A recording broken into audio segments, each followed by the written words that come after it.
बिस्मिल्लाहिर्रहमानिर्रहीम अस्सलाम वालेकुम। आई एम ख्वाजा मोहसिन इनाम। स्टूडेंट्स, हम सीख रहे हैं इक्वेशन ऑफ स्ट्रेट लाइन लिखना। इस लेक्चर में हम अपनी टूल किट में कुछ मजीद कंसेप्ट शामिल करेंगे और फिर एक्सरसाइज 4.3 के दो प्रॉब्लम्स सॉल्व करेंगे। आइए शुरू करते हैं। Students, we are going to discuss what is general form of equation of straight line. Students, word line से एक और वर्ड बनता है लीनियर। लीनियर इक्वेशन आपने देखी होगी, मैं आपको रिकॉल करवाता हूं।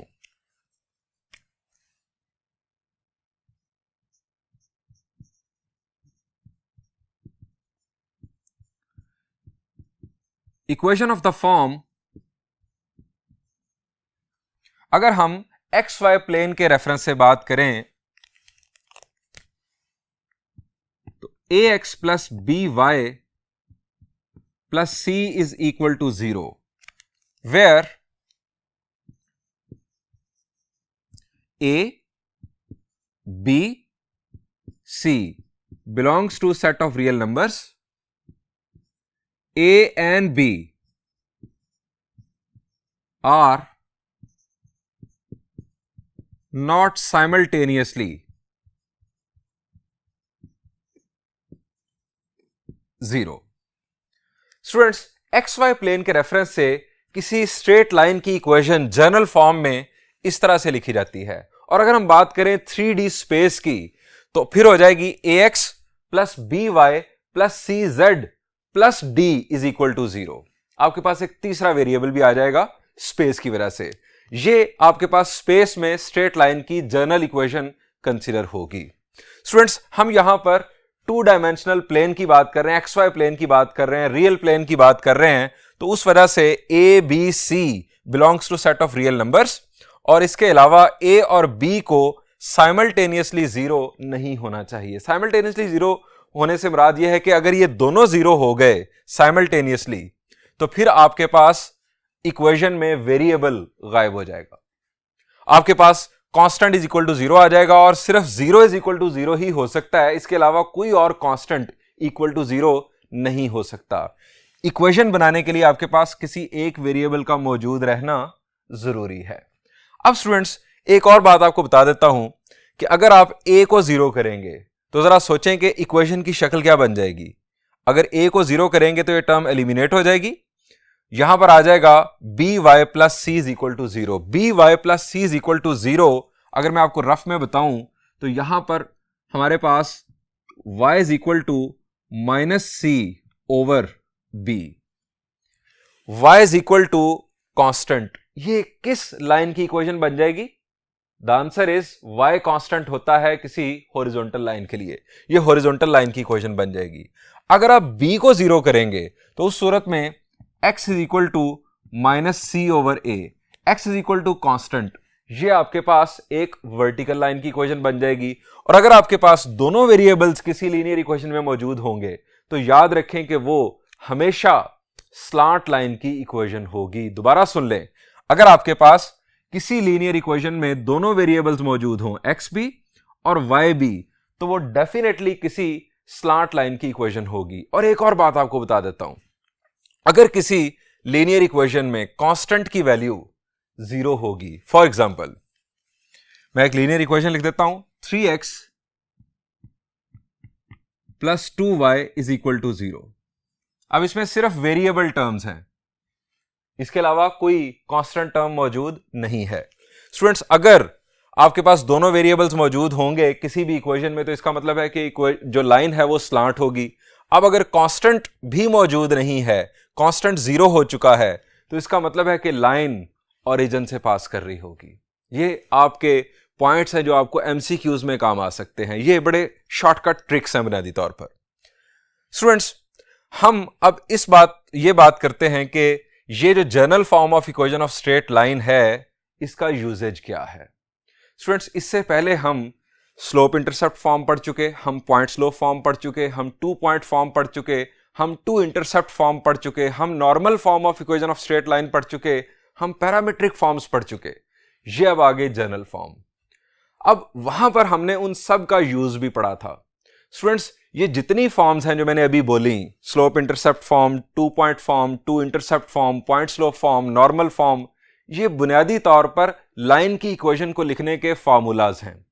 ये फार्मूलाज हैं, जरा ध्यान से समझिएगा, ये सारे लाइन की इक्वेशन को लिखने के फार्मूलाज हैं। यानी अगर आपके पास एक लाइन का पॉइंट मौजूद है, स्लोप मौजूद है, तो पॉइंट स्लोप फार्मूला यूज करते हुए आप उस लाइन की इक्वेशन लिख सकते हैं। अगर दोनों इंटरसेप्ट्स मौजूद हैं तो टू इंटरसेप्ट फार्मूला यूज करते हुए आप इक्वेशन लिख सकते हैं। स्टूडेंट्स, ये जो general form of equation of straight line है ना, ये फार्मूला नहीं है। अब ये है क्या? स्टूडेंट्स, आप किसी भी रास्ते से लाइन की इक्वेशन मालूम करें, चाहे वो टू इंटरसेप्ट फार्मूला से मालूम करें, चाहे वो नॉर्मल फॉर्म से मालूम करें, चाहे वो पॉइंट स्लोप फॉर्म से मालूम करें, चाहे वो स्लोप इंटरसेप्ट फॉर्म से मालूम करें, किसी भी फार्मूला को यूज करते हुए अगर आप लाइन की इक्वेशन मालूम करें और उसके बाद आप उस इक्वेशन में सबसे पहले x वाली टर्म लिखें, फिर y वाली टर्म, फिर कांस्टेंट अगर मौजूद है इक्वल टू 0, अगर उस इक्वेशन को आप इस शक्ल में लिख दें फाइनल आंसर को, तो वो शक्ल जो बनेगी that will be called general form of equation of straight line. यानी तमाम जो फॉर्मूलाज का जो कंक्लूजन है जब इक्वेशन की शक्ल में आएगा, अगर आप उसे इस शक्ल में लिख देंगे तो आपके पास general form of equation of straight line ये बन चुकी होगी। और ये बुनियादी तौर पर मैथमेटिक्स में लीनियर इक्वेशन कहलाती है। अब स्टूडेंट्स, ये है बुनियादी तौर पर फर्क जनरल फॉर्म का बाकी फॉर्म से। ये फार्मूला नहीं है, ये जस्ट एक शक्ल है जो कि स्ट्रेट लाइन की इक्वेशन की फाइनली बन जाती है। मैं आपको मजीद थोड़ा सा बता देता हूं। फर्ज करें कि आपने normal form of equation of straight line use की। अब normal form of equation of straight line में आपको रिकॉल करवाता हूं, x cosine theta plus y sine theta is equal to p। फर्ज किया, अब ये मैं आपको ये भी रिकॉल करवाता हूं कि जो p था ये लेंथ ऑफ नॉर्मल थी, नॉर्मल जो कि ओरिजिन से लाइन तक ड्रॉ किया जाएगा। थीटा उस नॉर्मल का पॉजिटिव x एक्सिस के साथ बनने वाला एंटी क्लॉकवाइज एंगल था। अब फर्ज किया कि एक लाइन है, उसमें लेंथ ऑफ नॉर्मल है 2 और थीटा की वैल्यू है 30 डिग्रीज। फर्ज किया लेंथ ऑफ नॉर्मल है 2, थीटा की वैल्यू है 30 डिग्रीज। आपने इन दो इंफॉर्मेशंस की बुनियाद पर normal form of equation of straight line use की। ये फॉर्मूला बुनियादी तौर पर आपने यूज किया, x cosine 30 plus y sine 30 is equal to 2। ये आपने उस लाइन की इक्वेशन लिख ली। अब इस इक्वेशन को सिंप्लीफाई करके जब आप इस शक्ल में लिख देंगे तो ये बन जाएगी general form of equation of straight line. इस वक्त ये नॉर्मल फॉर्म है उस स्ट्रेट लाइन की, लेकिन इसे अब मैं सिंप्लीफाई करने लगा हूं। कोसाइन ऑफ 30 क्या होता है? शाबाश, square root of 3/2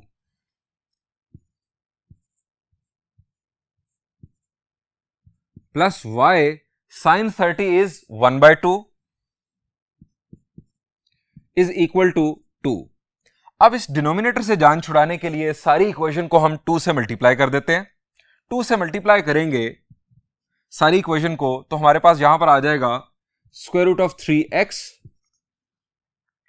plus y is equal to 4।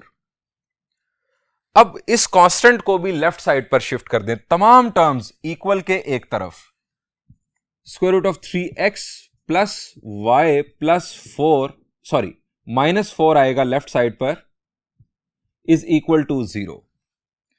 अब स्टूडेंट्स, ये जो शक्ल है स्ट्रेट लाइन की इक्वेशन की, this is called general form of equation of straight line. आप किसी भी फॉर्मूला को यूज करेंगे, जब आप x वाली टर्म पहले, y वाली टर्म बाद में, कांस्टेंट उसके बाद इक्वल टू 0 लिख देंगे तो ये होगी general form of equation of straight line. आपको ये बात अब अच्छी तरह से डाइजेस्ट हो चुकी। यहां पर a की वैल्यू है स्क्वायर रूट ऑफ 3, b की वैल्यू है 1 और c की वैल्यू है -4। अब स्टूडेंट्स, आपके जहन में सवाल आना चाहिए कि हमें general form of equation of straight line की जरूरत क्या है, इसके हम क्या फायदे उठा सकते हैं।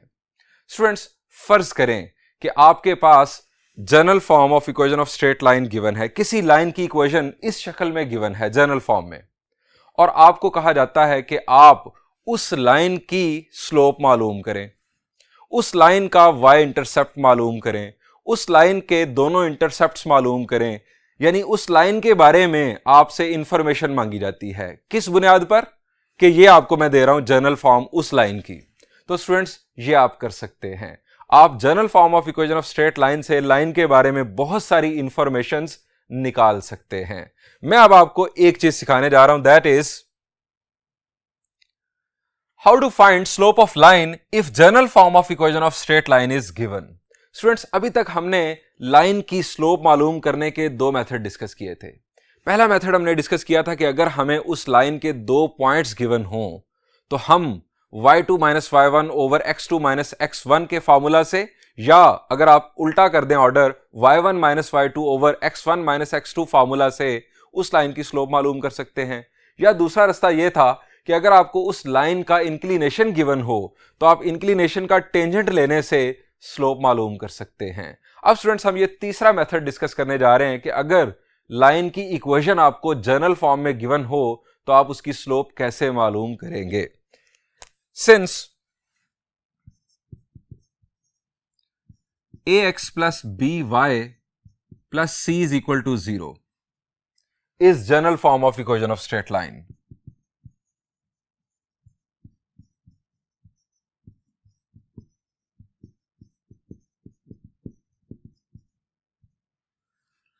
अब स्टूडेंट्स आप जो इंफॉर्मेशन इस इक्वेशन से निकालना चाहते हैं आप उस फॉर्म में बुनियादी तौर पर उसे कन्वर्ट कर दें, उस जनरल फॉर्म को कन्वर्ट कर दें। मेरा कहने का मतलब यह है कि फर्ज करें कि आप general form of equation of straight line से अगर स्लोप और y इंटरसेप्ट मालूम करना चाहते हैं कि उस लाइन की स्लोप क्या होगी, उस लाइन का y इंटरसेप्ट क्या होगा, तो आप general form of equation of straight line को स्लोप इंटरसेप्ट फॉर्म में कन्वर्ट कर दें। आपके पास स्लोप भी आ जाएगी और y इंटरसेप्ट भी आ जाएगा। अब स्लोप इंटरसेप्ट फॉर्म क्या है जरा रिकॉल करें, शाबाश। स्लोप इंटरसेप्ट फॉर्म है y is equal to mx plus c। m is slope of line and c is y intercept of line. आप इस इक्वेशन को इस फॉर्म में कन्वर्ट कर दें। इस फॉर्म में खास बात क्या है कि y सब्जेक्ट है, बाकी तमाम टर्म्स इक्वल के दूसरी तरफ हैं। आप y को सब्जेक्ट बनाने के लिए पहला स्टेप ये करें, मैं पहले यहां लिख रहा हूं converting it into slope intercept form. पहला स्टेप यह होगा कि बी वाई यहां रहने दें, इन दोनों टर्म्स को दूसरी तरफ शिफ्ट कर दें, माइनस ए एक्स माइनस सी।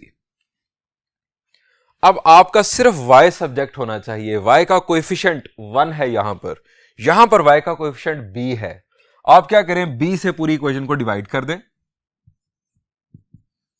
यहां पर b कैंसिल हो गया, यहां पर आ गया minus a over b x minus c over b। ये स्टूडेंट्स हमने जनरल फॉर्म को स्लोप इंटरसेप्ट फॉर्म में कन्वर्ट कर लिया। अब हमारी स्लोप इंटरसेप्ट फॉर्म क्या थी, y is equal to M X plus C. अब ये हमारे पास है m की वैल्यू, उसके बाद प्लस ये है हमारे पास c की value, that is y intercept. यानी मैं अगर इसको मजीद आपको बेहतर समझाने के लिए इस अंदाज में लिख दूं, y is equal to minus a by b x plus minus c over b. तो ये स्टूडेंट्स बन गया y is equal to m, ये m x प्लस ये हमारे पास है c, यानी y इंटरसेप्ट। ये है हमारे पास y इंटरसेप्ट।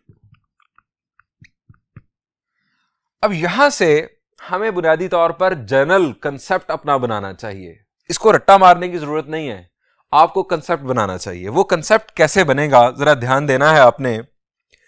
ये स्टूडेंट्स a क्या है जनरल फॉर्म में, आप देखें जाके, a था x का कोएफिशिएंट, b क्या है y का कोएफिशिएंट। यानी अगर आपको स्लोप मालूम करनी है तो उसका कंसेप्चुअल फॉर्मूला क्या बनेगा, a x का कोएफिशिएंट, b y का कोएफिशिएंट। तो इसका जनरल जो कंसेप्ट है वो ये बनेगा, slope is equal to m is equal to negative of a है कोएफिशिएंट ऑफ x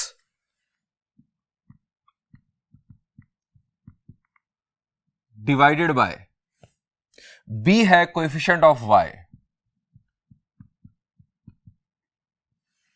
ये है आपका कंसेप्चुअल फार्मूला। अगर आपको इक्वेशन जनरल फॉर्म में गिवन है और आपने स्लोप मालूम करनी है तो आप क्या करें, negative coefficient of x divided by coefficient of y, आपके पास उस लाइन की स्लोप आ जाएगी जिसकी इक्वेशन आपको जनरल फॉर्म में गिवन होगी।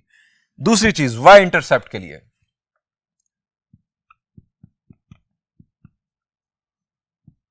उस लाइन का y इंटरसेप्ट अगर आपने मालूम करना है तो यह होगा नेगेटिव। अब c की वैल्यू, c आपके पास होगा कांस्टेंट,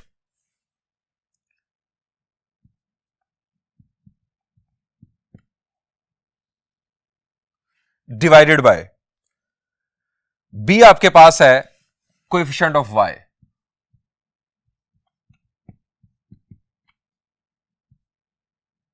ये आपके पास कंसेप्चुअल फार्मूला बन गया उस लाइन के y इंटरसेप्ट को मालूम करने का। आपको एक एग्जांपल के जरिए मजीद एक्सप्लेन करता हूं।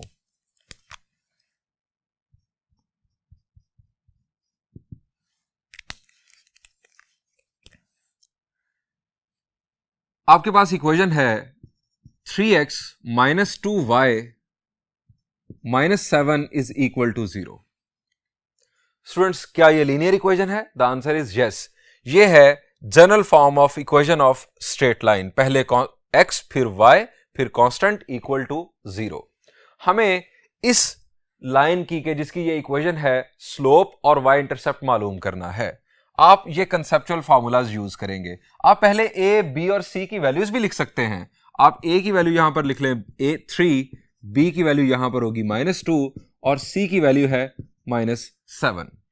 अब आप फॉर्मूला यूज करें, स्लोप आपके पास आ जाएगी is equal to m is equal to negative coefficient of x। Coefficient of x आपके पास होता है a, दैट इज 3, और coefficient of y, then coefficient of y आपके पास है -2, that is b। Minus minus हो गया प्लस, 3/2 उस लाइन की स्लोप है जिसकी ये इक्वेशन थी। उसके बाद y इंटरसेप्ट, y इंटरसेप्ट के लिए नेगेटिव, कांस्टेंट की वैल्यू -7 डिवाइडेड बाय आपके पास कोएफिशिएंट ऑफ y की वैल्यू दैट इज -2। अब 3 माइनस आ गए तो आपके पास आंसर माइनस रहेगा, दैट इज -7/2। ये स्टूडेंट्स हमारे पास उस लाइन का y इंटरसेप्ट आ गया कि जिसकी इक्वेशन हमें गिवन थी। स्टूडेंट्स, इस मेथड को यूज करने के लिए ये जरूरी है कि आपकी जो इक्वेशन है स्ट्रेट लाइन की वो पहले जनरल फॉर्म में गिवन हो, तमाम टर्म्स इक्वल के एक तरफ हो, इक्वल टू 0 हो। स्टूडेंट्स, आइए अब इस कंसेप्ट को यूज करते हुए हम एक्सरसाइज 4.3 के 2 प्रॉब्लम्स सॉल्व करते हैं।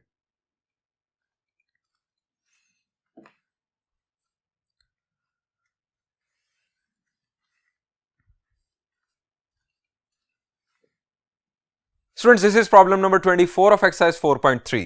Statement is, find an equation of the line through this point and parallel to the line this. आसान अल्फाज में हमें ऐसी लाइन की इक्वेशन लिखना है जो इस पॉइंट से गुजर रही है और वो लाइन इस लाइन के पैरेलल है। स्टूडेंट्स, हमारे पास क्या है इस इंफॉर्मेशन के मुताबिक? हमारे पास उस लाइन का पॉइंट डायरेक्टली मौजूद है और हमारी लाइन पैरेलल है इस लाइन के। इससे हमें क्या मिलेगा? अगर दो लाइंस पैरेलल हों तो उनका कौन सा पैरामीटर ताल्लुक, कौन सी चीज आपस में इक्वल हो जाती है? द आंसर इज, अगर दो लाइंस पैरेलल हों तो उनकी स्लोप्स आपस में इक्वल होती हैं, उनके इंक्लिनेशंस आपस में इक्वल होते हैं। स्टूडेंट्स, आप इस लाइन की स्लोप मालूम कर सकते हैं। अभी हमने सीखी ये लाइन की इक्वेशन हमें किस फॉर्म में गिवन है? The answer is general form में गिवन है। जनरल फॉर्म से हम उस लाइन की स्लोप मालूम कर सकते हैं। जो इस लाइन की स्लोप होगी वही हमारी रिक्वायर्ड लाइन की स्लोप होगी। पॉइंट हमारे पास पहले मौजूद है। जब पॉइंट मौजूद, स्लोप आ जाएगी तो कौन सा फॉर्मूला यूज होगा? The answer is point slope formula use करते हुए देन हम इक्वेशन लिखेंगे। स्टूडेंट्स, अब इसको लिखा कैसे जाएगा, इसका सॉल्यूशन जरा देखें। हम यहां लिखेंगे slope of given line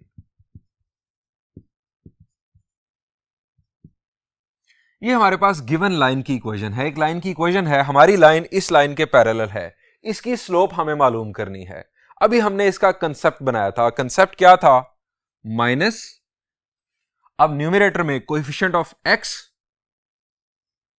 coefficient of x क्या है यहां पर, the answer is 2, divided by coefficient of y, that is -7, minus minus हो गया प्लस, 2/7 हमारे पास आ गई गिवन लाइन की स्लोप। अब slope of required line,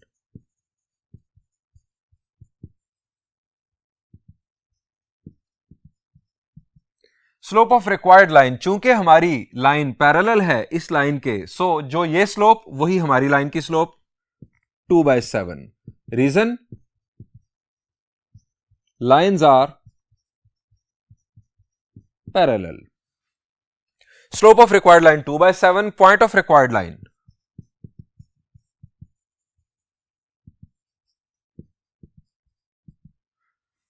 -4,7, point आ गया, स्लोप आ गई by point slope form.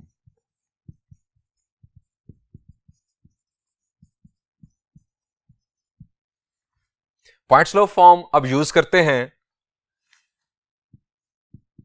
y minus y1 is equal to m into x minus x1, y minus 7 is equal to m की वैल्यू है हमारे पास 2/7 इंटू x माइनस, अब minus minus हो जाएगा प्लस 4।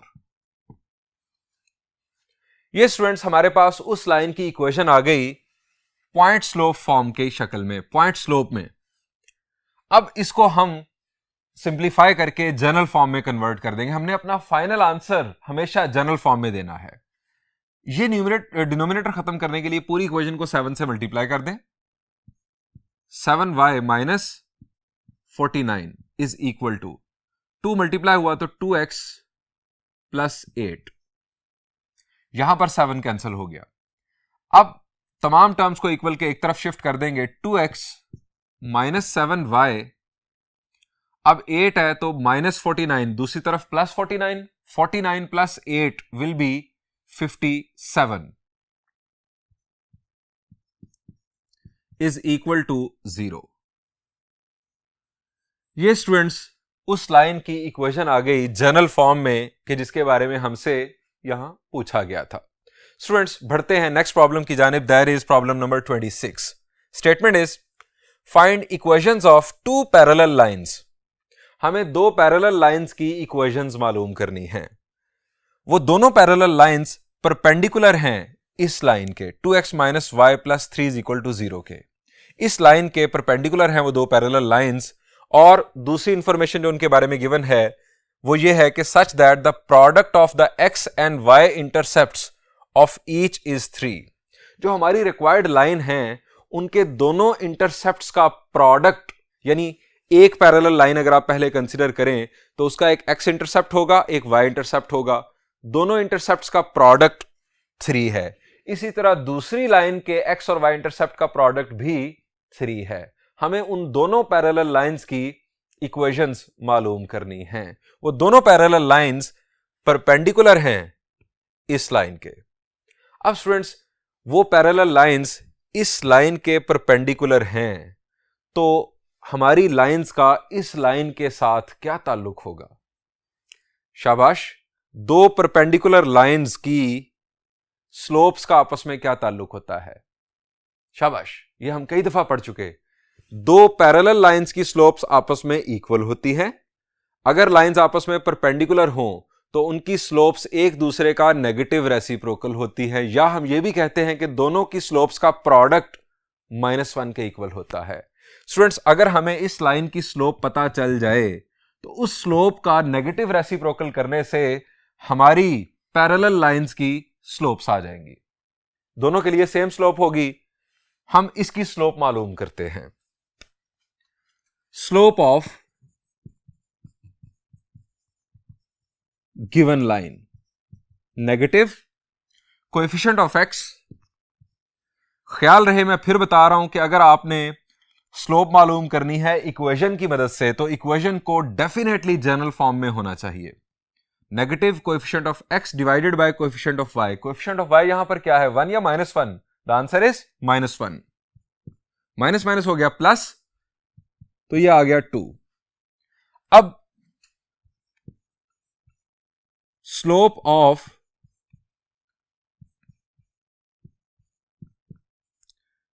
पैरेलल, जो हमारी रिक्वायर्ड लाइंस हैं, slope of parallel required lines,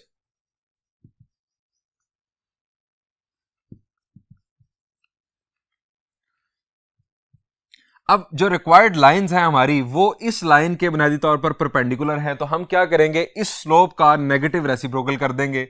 negative हो गया -2, रेसिप्रोकल बन जाएगा -1/2। हम यहां रीजन लिखेंगे, रिक्वायर्ड लाइंस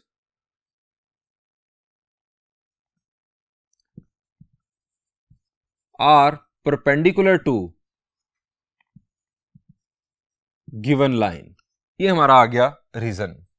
अब स्टूडेंट्स हमारे पास रिक्वायर्ड लाइंस की स्लोप आ गई। अब स्लोप के साथ हमें मजीद इंफॉर्मेशन कौन सी अगर मिल जाए तो हम उनकी इक्वेशन लिख सकते हैं। द आंसर इज, स्लोप के साथ हमें पॉइंट मिल जाए, हम इक्वेशन लिख लेंगे पॉइंट स्लोप फार्मूला से, या अगर हमें स्लोप के साथ वाई इंटरसेप्ट मिल जाए तो हम स्लोप इंटरसेप्ट फॉर्म से उनकी इक्वेशन लिख लेंगे। अब स्टूडेंट्स हमें क्या गिवन है, हमें यहां पर बताया गया है कि उन लाइंस के x और y इंटरसेप्ट्स का प्रोडक्ट जो है वो 3 बनता है। अब स्टूडेंट्स हम किसी लाइन के x और y इंटरसेप्ट कैसे मालूम कर सकते हैं? शाबाश। x इंटरसेप्ट होता क्या है? x कोऑर्डिनेट उस पॉइंट का जहां पर लाइन x एक्सिस को क्रॉस करती है, ये हमने कंसेप्ट पढ़ा था x इंटरसेप्ट का। और इसी तरह से y इंटरसेप्ट क्या होता है? उस पॉइंट का y कोऑर्डिनेट जहां पर लाइन y एक्सिस को इंटरसेक्ट करती है, y एक्सिस को क्रॉस करती है। स्टूडेंट्स जब x एक्सिस को लाइन कट करती है, इंटरसेक्ट करती है, तो उस वक्त y की वैल्यू 0 हो जाती है, x एक्सिस के ऊपर y की वैल्यू 0 होती है। इसी तरह जब लाइन y एक्सिस को इंटरसेक्ट करती है तो पूरे y एक्सिस पर x की वैल्यू 0 होती है। अगर आपने x इंटरसेप्ट मालूम करना हो तो आप y0 पुट कर दें। इक्वेशन अगर आपके पास मौजूद है, फर्ज करें ये जैसे ये इक्वेशन है एक लाइन की, अगर आप चाहते हैं कि इस लाइन का x इंटरसेप्ट मालूम करें तो आप y को 0 पुट कर दें, आपके पास उस लाइन का x इंटरसेप्ट आ जाएगा। अगर आपने y इंटरसेप्ट मालूम करना है तो x को 0 पुट करेंगे तो आपके पास जो y की वैल्यू आएगी वो उस लाइन का y इंटरसेप्ट होगा। अब हमें उन लाइंस के x और y इंटरसेप्ट्स मालूम करने चाहिए ताकि हम उनका प्रोडक्ट इक्वल टू 3 लिख सकें। ये हमारा प्लान है। अब इस प्लान को हमने किस तरह से यूज करना है इक्वेशन लिखने के लिए, आइए आपको सॉल्यूशन में बताता हूं। हम यहां लिखेंगे यूजिंग स्लोप इंटरसेप्ट फॉर्म। अब आप सोच रहे होंगे कि मैं स्लोप इंटरसेप्ट फॉर्म क्यों यूज कर रहा हूं। स्टूडेंट्स हमारे पास स्लोप आ चुकी है ना, बस थोड़ा सा तहम्मुल करें, मैं अभी आपको बताता हूं कि इंटरसेप्ट फॉर्म मैंने साथ इसके क्यों यूज कर ली। स्लोप इंटरसेप्ट फॉर्म हमारे पास है क्या, y is equal to mx plus c, putting values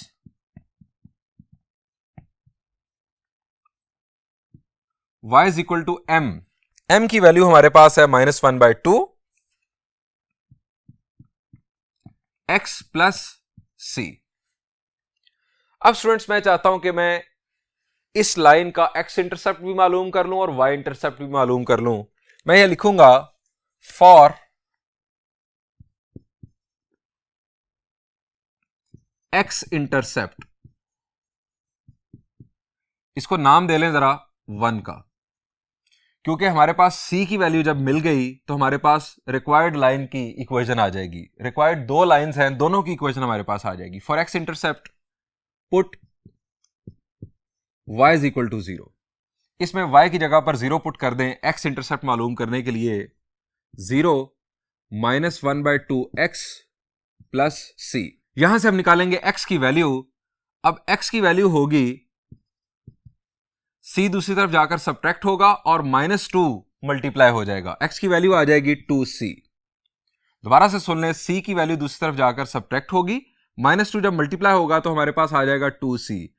2c है हमारे पास x इंटरसेप्ट की वैल्यू, x कोऑर्डिनेट उस पॉइंट का कि जब लाइन x एक्सिस को क्रॉस कर रही होगी। ये स्टूडेंट्स हमारे पास आ गया x इंटरसेप्ट, इसके साथ यहां लिख दे x इंटरसेप्ट। अब for y intercept put x is equal to 0 in 1, x की जगह पर 0 पुट कर दें, y is equal to -1/2 into 0 plus c। अब यह आ गया 0, तो y is equal to c is y intercept.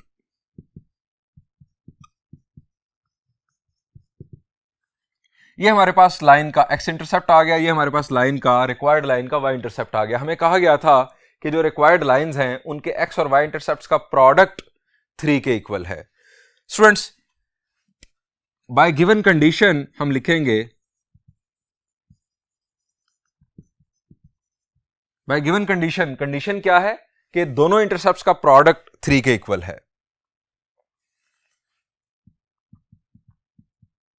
x intercept multiplied with y intercept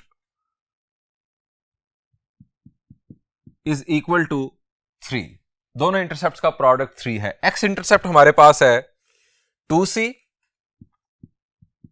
और y इंटरसेप्ट है c इज इक्वल टू 3। अब यहां पर आ गया c square is equal to 3/2। Sorry, यहां पर स्क्वायर लिखना था, c square is equal to 3/2। यहां स्टूडेंट स्क्वायर रूट लेने से हमारे पास c की 2 वैल्यूज आ जाएंगी। इन 2 वैल्यूज की वजह से हमारे पास, जब हम c की यहां पर दोनों वैल्यूज पुट करेंगे तो हमारे पास 2 इक्वेशंस बन जाएंगी और वो दोनों इक्वेशंस पैरेलल होंगी। हमें कहा गया था कि find equations of 2 parallel lines, वो 2 पैरेलल लाइंस की इक्वेशंस हमारे पास हासिल हो जाएंगी इन 2 c की वैल्यूज की वजह से। अब जरा ये भी डिस्कस कर लेते हैं कि हमने स्लोप इंटरसेप्ट फॉर्म क्यों यूज की।